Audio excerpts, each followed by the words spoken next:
I am Elle Penelope, author of epic fantasy and paranormal romance, and welcome to my imaginary friends, a look behind the scenes of an author mapping the worlds in my head and making them a reality. Hello friends, today is Sunday, October 31st, 2021, and this is episode 144 of My Imaginary Friends. I'm Leslie. So this week's best thing was we saw The Harder They Fall, which comes out on Netflix this coming Wednesday, but it's in theaters for a limited time. I'm assuming because they want to be eligible for Academy Awards, and as far as I know, things still need to have a theatrical release for that, even a mini theatrical release. So it's only playing at one theater near us, and we saw it yesterday, and it's this black cowboy movie with Idris Elba and Regina King, and it is fantastic. When the trailer dropped a few months ago, like everyone's jaws were dropping. Everyone was like, what? And so I was a little bit afraid that it would be disappointing. Like after kind of a build up, you really want it to be good. And it was amazing. It was on every level. So James Samuel, the director, wrote it, directed it. He's a musician, so he did the score. I just was watching the credits and I was like, oh, because I did not do any research about it beforehand. On every level. And you can tell how much he loves Westerns and just movies in general. You can see the callbacks to Spike Lee and Quentin Tarantino. So you can kind of see his influences. One of the only criticisms I have is that maybe he has too many influences, and it's his first feature film, so he's still kind of probably developing his own style. It's very stylish, but it's not like one cohesive style. Like Spike Lee, I think, has a cohesive style. Wes Anderson, very distinctive style. So James Samuel, who's the director of this one, you can see just he loves everything. He loves movies, he loves shots, and he's got really interesting compositions and things that are cool and camera movements. And it's just, all of them are there. And so it's a minor criticism because it's not really distracting. I notice it. You can't help but notice. I don't think it took away from anything. I just think that he was just so excited about making this movie and putting everything he loved in it that he put everything in it. But the music is amazing. The acting, like production design, so good. So when it comes out on Netflix, definitely see it. It is great. It takes real life characters and puts them in a fictional situation. And there was some talk about colorism. Because Zazie Beetz, who is like a biracial actress, was cast as Stagecoach Mary, who in real life was a very dark-skinned woman. And normally that is a problem. The thing about this case is the male actors who were cast as real-life black cowboys are much darker than the real people. If you look at the real Nat Love and Cherokee Bill and other characters who are played by brown and dark-skinned actors, in real life, some of them were very light-skinned. And so when everyone is cast mixed up like that, I don't think that there's a reason to call out only Zazie Beetz. Like normally I am, colorism is such a thing in our community and in Hollywood, and casting a light-skinned actress to play a real-life dark-skinned woman is generally a no-no. But in this case, when they cast dark-skinned actors to play light-skinned real people, I feel like they've done so much mixing up of things, and there are other brown skin and dark skin actresses on screen with big meaty roles that I feel like in this case the criticism is not necessarily warranted. So good. I left the theater invigorated and really happy and kind of inspired in a certain way, which I need. I need all the inspiration I can get right now. I do have an honorable mention for this week's best thing, which is this very adorable TikTok story that I saw on Twitter, because I still don't have TikTok. About this young woman in Canada, and it's kind of a story of how she met this guy and their first date, and it's book related and it's very sweet. You really should watch it. But basically, she was on the train recounting the story of how she was going to this bar and she just wanted to meet someone who loved books and hot chocolate or something like that. And so she had this tote bag with a bookstore printed on it. So this guy comes up to her at the bar and he's like, oh, I like your bag. And then he kind of walks away and she's like, oh, okay. And then he comes up later and he wrote this note and he recommended this book and he's like, if you want to talk about it, and he gives her a number. And it's so adorable. And then she has a follow-up. If you click on the tweet, go to the 2 tweets down is a follow-up video where she talks about the first date. And I don't want any more follow-ups. I'm going to just headcanon, in my mind, they go off, eventually they're getting married. I don't want to know if they break up. I just want it to exist in this space, in this perfect, this perfect meet cute, especially for book lovers and writers and romance writers. Like, this is the perfect romance, like, fodder for a story. And yeah, I don't want to know anymore. I'm just happy with what I know right now, and that's it. So don't anyone tell me anything else if you know more. I will not be following up with these people. But yeah, that was also, like, it warmed my heart to see. Because you hear a lot about, like, young people, and she seemed to be like in her 20s and like a fairly young person. And just you're hearing things about, like, dating is not happening, men aren't approaching women anymore to ask them out, and people like Zennials, what do they call them, Generation Z, is not getting married in higher numbers, or it's getting married in very low numbers, I should say. And the state of love and romance seems to be in jeopardy. I don't know. Internet, they blame porn, they blame lots of things. And so seeing a little heartwarming story of a meet cute that is completely adorable and warms my heart and is book related is nice. And yeah, so another this week's best thing. So for my writing update, I am still working on revising 2 books. In the middle of the week, I did decide that if I focused all my energy on the revision for my paranormal romance, Savage City, that I could finish it this weekend. Like today, I will be finishing it. And then I have all next week to focus on the final chapters of The Monsters We Defy, which is the 1925 fantasy heist. And that worked out really well because, the pacing speeds up at the end, especially for the paranormal romance. So the chapters were a little bit shorter and they didn't need as much work. And so I did like 5 or 6 chapters in one day. And I was like, oh, well, I can just push and get this done in a couple of days. And then, because going back and forth with a revision, like I've said before, is difficult. It's much easier for me if I'm at 2 different stages when I'm working on 2 projects. So a first draft and a revision, different parts of my brain. But revision editing is so draining. It's so it takes a lot out of you, like emotionally, and the creative energy, which somehow it is connected to physical energy. And I just feel so tired after revising a few chapters of this one and then a few chapters of this one. So for this final push, and especially towards the end, I just started feeling with both books like, oh my gosh, are these both terrible?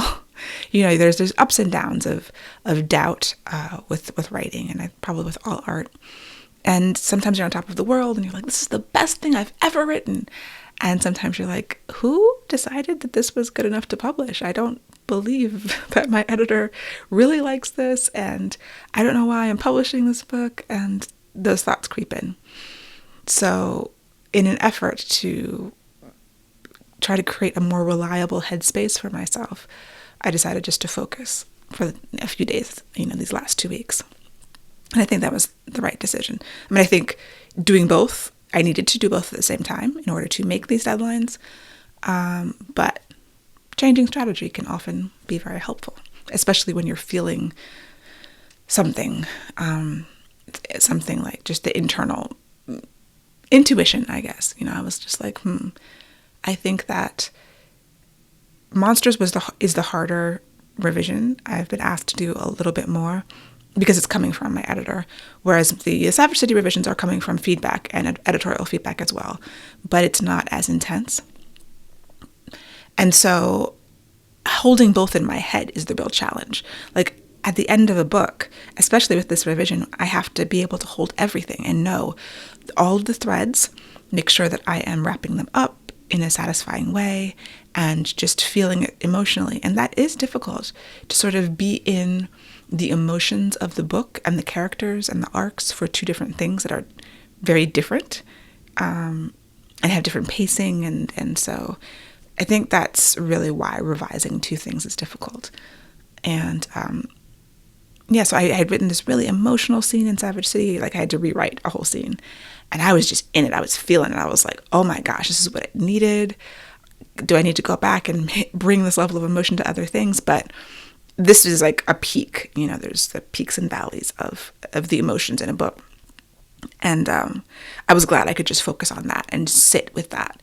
And so next week, that's what I have to do with Monsters, is just sit with all of the emotions in the book, kind of relive everything so that I can bring it to its conclusion.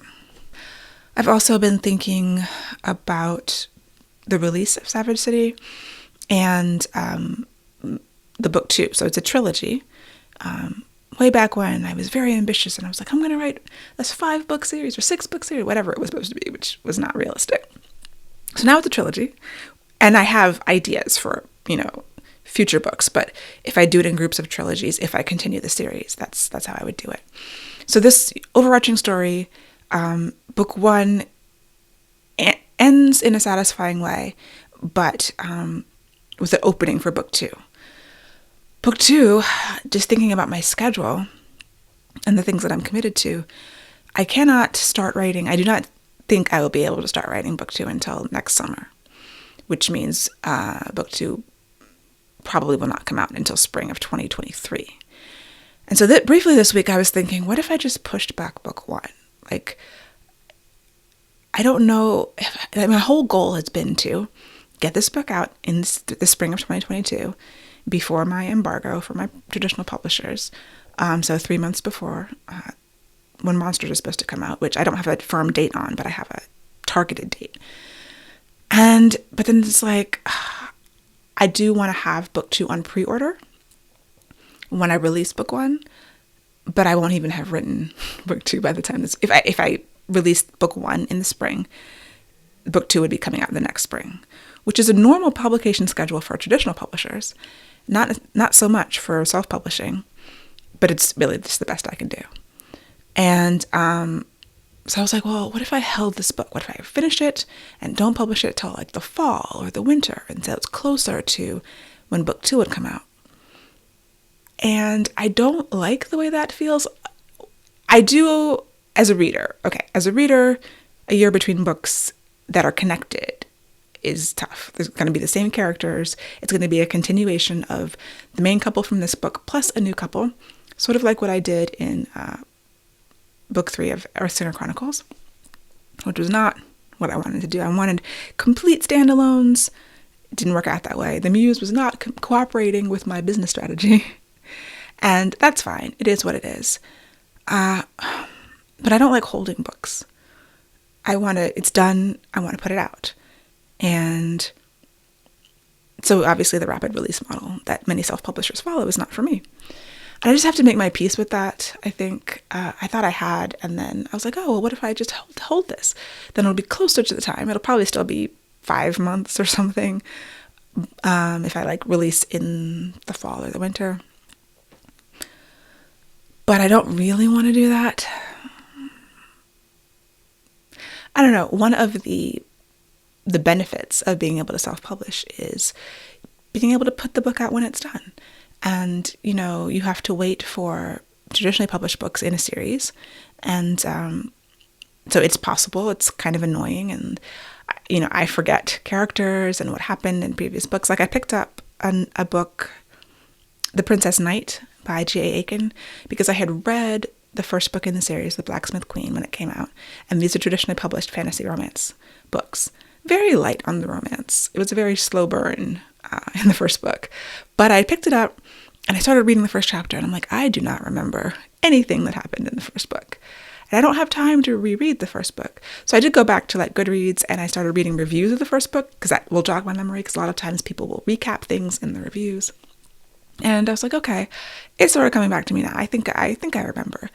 But yeah, that sense as a reader of not remembering what happened in a book when the events are connected. And these books are actually more standalones. It's like the situation is interconnected, but as far as I can tell, this Princess Knight, it picks up where the last book left off, but just focused on these other 2 characters. But it was just referencing so much that I was just like, I needed to go back. So in my rambling way, I am still trying to come to terms with this decision.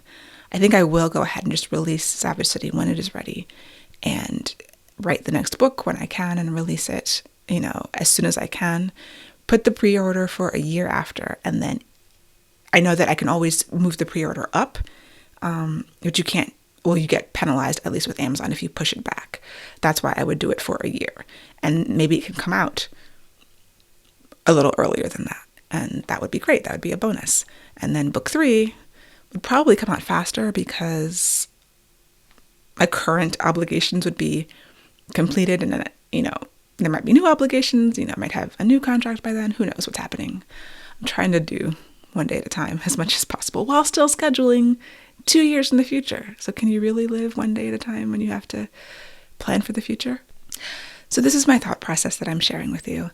I think I just really need to sit with this decision and just make my peace with it. Things don't always go according to like best practices.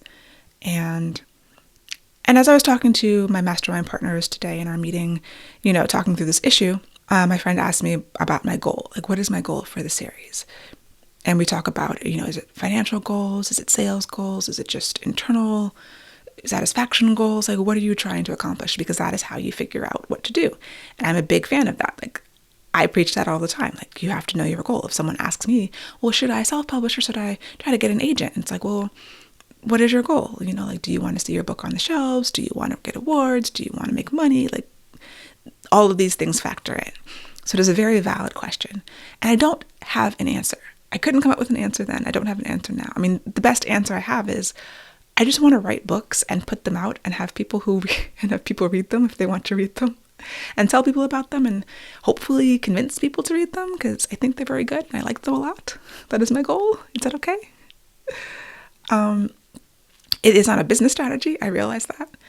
And sometimes, and maybe that's okay. I have to make my peace with that as well. Like, it's a continual process. I'm always kind of fighting against my desire for knowledge of how things work and best practices and how people are being successful at this and the strategies that they're using. And then learning all of these things and not doing any of them because some of them just don't fit with me. Some of them just don't fit with what my heart wants to do. Like, I really wish it wasn't so complicated. I mean, it is complicated, but I could take a moment and lament the fact that it is complicated. I did have goals when I first decided to accept a traditional publishing contract. And my goals back then were to take the advance money and to use that to fund my self-published projects so that I could have, a corner or a space here to do exactly what I wanted to do and not worry about it. And I think I just need to come back to that idea. My goal is to write a book that I really want to write, that I love. And most of the time I do love it. I'm in the dip right now and I think it's terrible, but I'm going to come out of that and love it again, I know. And put it out into the world. Maybe that's the goal. And, it's not going to be on like a P&L sheet for my business, but that's the goal. And that actually feels right to me. That feels good. Like trying to assign a numerical value to it at this stage. I mean, yes, you want books to make money, to at least break even and then make a profit, ideally. And beyond that, like, so much is out of our control, like, which is what I told my friend. I was like, I feel kind of strange trying to set a goal. Like, I could say, okay, I want to sell 10,000 copies of this book. Well, I don't control any of that. I control the book and putting it out there and, the marketing that I do for it. But at this point, and I think at this point, having been publishing for 6 years in both methods and seeing just the variations and like, you feel like I've been around the block a time or two. I don't want to set a numerical goal. Part of it is the fear that I won't meet it. And part of it is the energy that it would take to try to meet it and the time and effort and money. And I'm tired. So setting goals is good. Most of the time. And maybe this is just a period where I have to give myself some grace and be like, I just want to write this book and put it out there and give it the best cover. I love this cover so much. Do the best I can with it and see where it happens. That's my goal. So yeah, that is where we are with the writing. I decided to wait until I turn these 2 projects in to start the next project. I was going to try to start it November 1st, for Nano, but too much. It's too much. So I would do what I can do on that regard. And then, yeah, work on these other projects. Think about these things after I've turned in these 2 books, which are due November 8th. I have a loose schedule in my mind for the draft that I have to do of the novel, or the first part of the novel, and then these 2 shorter projects that I have to work on. And that will come together once I give it some more brain space, which I have failed so far to do. But yeah, overall I'm feeling positive about things. I'm just also racked with self-doubt at the same time. And welcome to being a writer. In other news, I really want to recommend the Writing Excuses podcast, which I recommend all the time. But the latest episode, which had Fonda Lee, they're doing a new mini series with Fonda Lee. Was talking about how people create their stories. Are they plot first? Are they world first? Are they character first? And those are basically the 3 buckets. And I've had stories that come in all of these ways, where the character comes first, or just the plot concept, or the world comes first. And those are all completely valid. And so I think they're talking about how to generate those ideas, how to take those kernels, those seeds, and grow them into the other parts of the story that you need, because you need all of them. So that was really good, and I'm looking forward to the new episodes in that series. I also wanted to recommend another podcast. It's called Bully Pulpit with Bob Garfield, and there's a 2-part series on Fox, and whether Fox can, the news channel Fox, can be charged under the RICO conspiracy act, or the law, which is usually for gangsters and the mafia. Getting political, but it's fascinating, and it's really interesting. What I really liked about it was, especially the second episode, talking about free speech and the First Amendment. And the host of this podcast is very liberal, very opposed to Fox, as you can probably tell by wanting to charge them with RICO, and also questioning whether the First Amendment